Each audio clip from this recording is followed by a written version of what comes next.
کہ 5 اگست 2019 کے بعد جب سے دھارا 370 article 370 and the bifurcation of state into 2 union territories, one is with legislation that is J&K and second is without legislation that is Ladakh.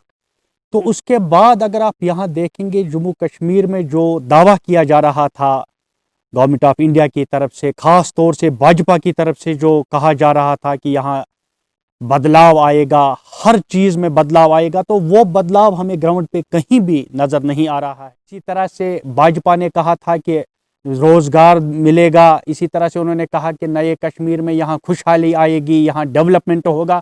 اس کا تو دور دور تک کہیں نام و نشان تک نظر نہیں آ رہا ہے. یہ صرف زبانی جمع خرچ ہے اور سٹیٹمنٹس تک ہی محدود ہے. دیکھ رہے ہیں کہ بیک ٹو ولیج فرسٹ میں جب گورنمنٹ نے اس کا انیشیٹو لیا تھا تو انیشلی میں خود بھی اس میں نے پارٹیسپیشن کی تھی کیونکہ اچھا پروگرام تھا.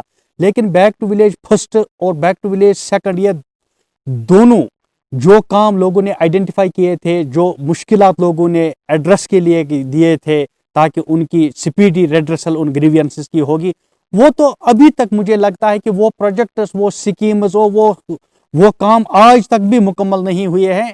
اور میرا یہ کہنا ہے کہ it is a futile exercise اس لیے ہے کیونکہ ابھی بھی فیز فرسٹ کے اور فیز سیکنڈ کے کام ابھی تک انجام نہیں دیے گئے ہیں. فیز تھرڈ کا اس طرح سے سرکار کا اتنا خرچ کرنا گاڑیوں کے تیل پر اور کریول وہ شامیانے لگانا، پوری ایڈمنسٹریشن اسی کے ساتھ رہتی ہے. ہمارا مطالبہ تھا کہ اگر یہ پیسہ انہوں نے خرچ ہی کرنا تھا، اگر یہی پیسہ دوسری جانب لگاتے. ہمارا ہیلتھ کیئر سسٹم آپ دیکھ رہے ہیں کہ روز لوگ سڑکوں پر رہتے ہیں، بجلی کے حوالے سے، پینے کے پانی کے حوالے سے سڑکوں کی اتنی خستہ حالت ہے، اب چلنا مشکل بن گیا ہے سڑکوں پر. اگر آپ میرے رفیع آباد کے بالائی علاقے میں لے لیں گے تو وہاں مشکل سے سڑکوں سے لوگ گزر رہے ہیں. تو ولیج اب سرکار نے اس کو مکمل بھی کیا لیکن یہ ایک فیوٹائل ایکسرسائز ہے، ویسٹیج آف منی ہے، ویسٹیج آف ٹائم ہے.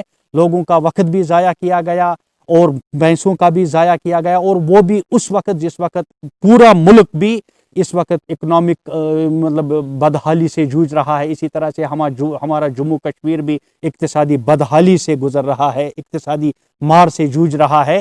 تو ہمارا مطالبہ ہے کہ سرکار لوگوں کے مسائل کی طرف توجہ دے، لوگوں کے مشکلات کی طرف توجہ دے.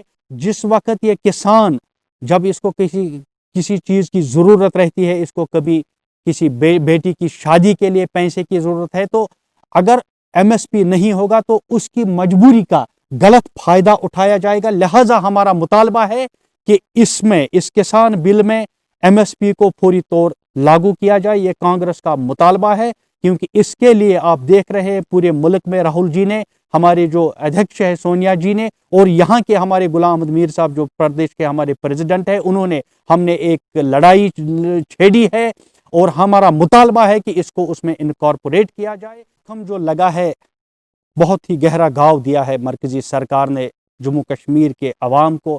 اگر government of India Jammu Kashmir کے لوگوں کو اپنا سمجھتے ہے تو ہمارا مطالبہ ہے اور ہمارا سٹینڈ ہے کانگریس کا. ہم چاہتے ہیں کہ جتنی جلدی ممکن ہو سکے یہاں پولیٹیکل پروسیس شروع کیا جائے، یہاں الیکشن کرائے جائے، اور جتنی جلدی ممکن ہو سکے یہاں لوگوں کو اپنی چنندہ سرکار فراہم کی جائے.